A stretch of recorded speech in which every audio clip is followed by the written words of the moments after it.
لغتي خني آياتنا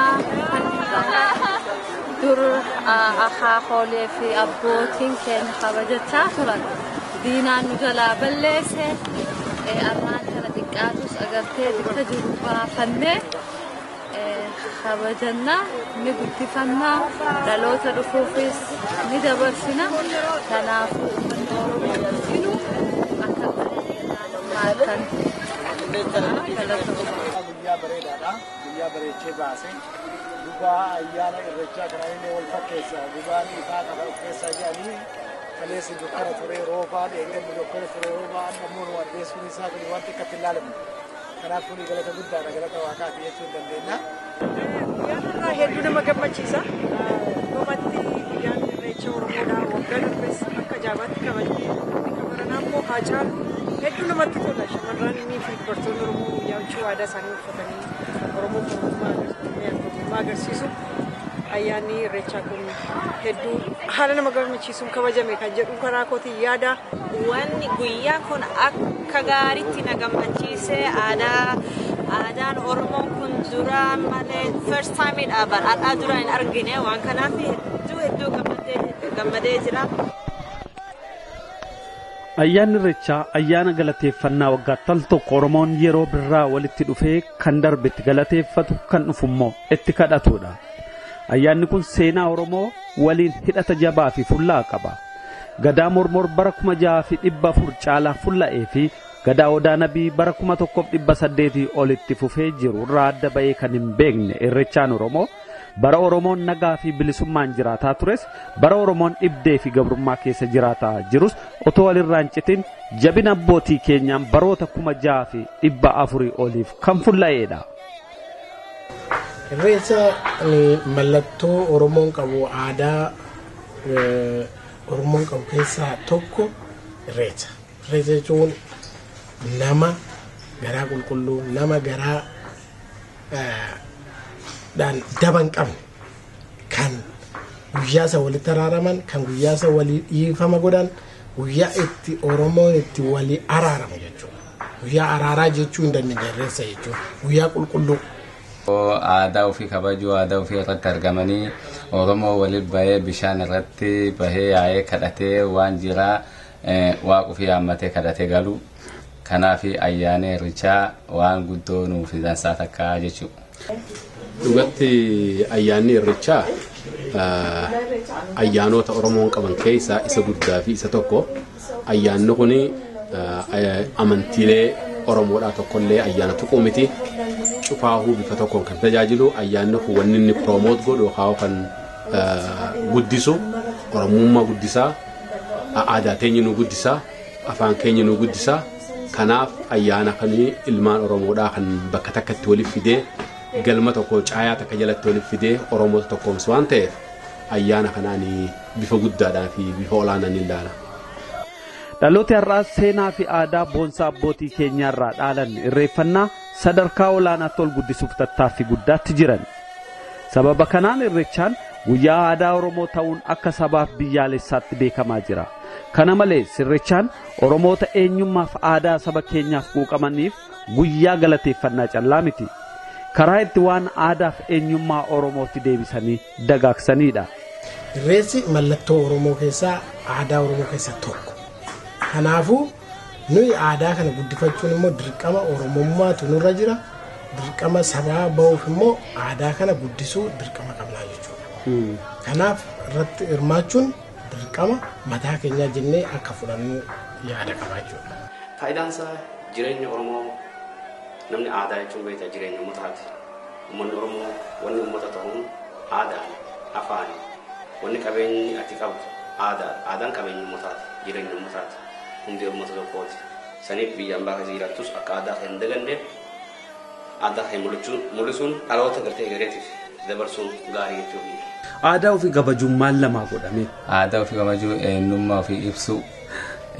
Aadaa ofii kabajuun kabajummaa agartee eenyummaa ofiitii fi tokkummaa ofii beeksisuu kan wanni guddaan namaa godhu kan jechuudha.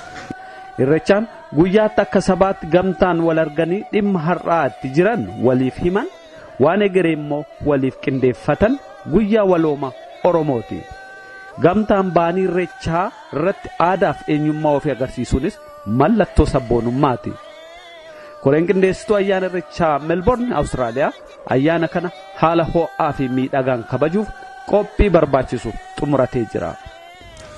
Ayyaanni irreechaa bara kanaa baay'ee akka gaarii qindaa'aa jira. Haalota kana dura darban irra baruma baratti waan tokko fooyyeffachaa guddifataa deemaa waan jiruuf kan baranaa baay'ee guddaa baay'ee haala gammachiisaa ta'a jedheen abdadha. Kan irratti wanti nama gammachiisu keessaa naannoolee magaalota biraa keessatti illee Awustiraaliyaa keessaa kabajamuudhaaf namoonni bakka adda addaatti information nuu kennaa jiru. Kun waan guddaa tokko asittis immoo heddumminni namaa bararraa baratti guddachuunsa waan haaraa isa godha. Koree qindeessituunis immoo kana haala bareedaadhaan qindeessitee dhiyeessuun ishii waan haaraa nama godha kan durii irra darbee jechuudha. Kanaafuu haala gaarii irra jirra. Lafa jirtan Oromiyaa ta'ee biyyoota alaa keessa kan jirtan martinuu ayyaanni kun ayyaana Oromummaa dagaagsu, ayyaana aadaa keenya gabbisuu fi ayyaana afaan keenya guddisu waan ta'eef irraa hirmaadhaatii qabeenya fi abbaa guddifataa haa guddifannu itti jarra jabaadhaa irratti hirmaadhaa bakka jirtan xiqqaa fi guddaa aadaa teenya uffata aadaa keenya uffadhaatii irratti hirmaadhaa jeetiin dhaamsa keenya dabarfadha. Oromoo bakka addaa keessa'uu biyya abbaa isaatiitti jiraachuu dadhabee biyyaa bahee fanannaamu waan nuyi qabannee biyyaa baane waan qabna jennu waan aadaati. Kan ammoo alagaan nurraa fudhachuu hin danda'u nu wajjin biyyaa bahe. Kan kaawwachuu danda'us kan jabeeffachuu danda'us noo.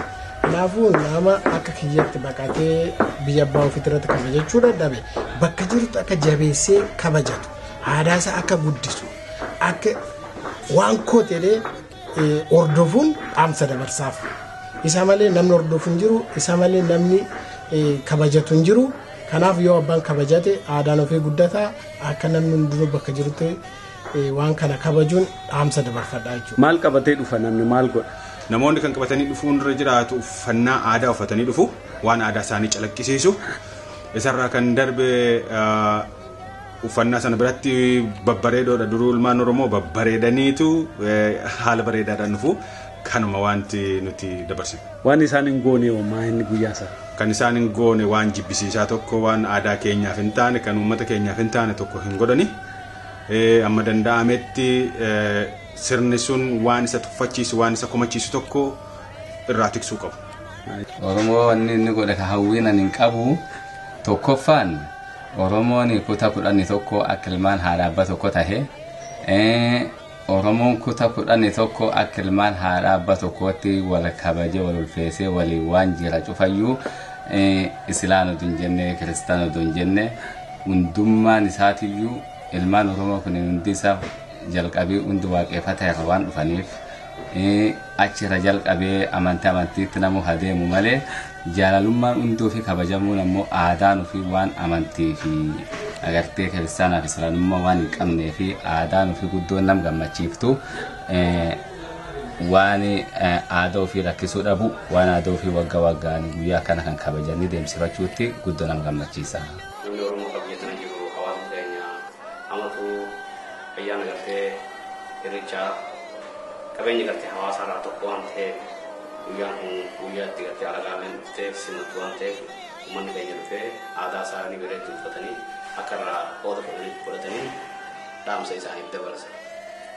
Uummata keenyaaf kan dhaamnu kun kan keessan aadaa keessan kan namni itti isin tuffachaa ture kan namni itti maqaa biraa isinii kennaa ture garuu waan bareedaa kana dhimma bareedaa kanatti koottaa kan keessan kana bareeffadhaa guddifadhaa ijoollee keessanitti seenaa dabarsaa biyyoota kan biyya jiru kana keessatti illee namoota alagaallee aadaa qabdan kana itti mul'ifadhaa jedhee tanan dhaamsadha.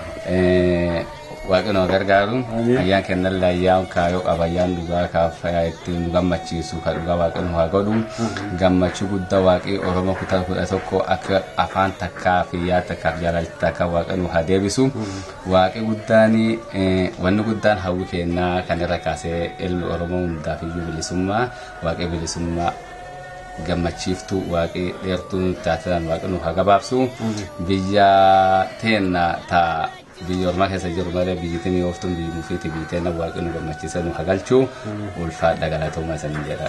Bakka ayyaana kanaa Footscray Park Guyyaan dilbata fulbaana 29 bara 2013 yeroon sa'aatii 11 hanga 5tti. Teessoon Footscray Park, Footscray Vic 3011. Koree qindeessituu ayyaana irreechaa magaalaa Melbourne, Austraaliyaa. Kottaa waliin irreeffannaa.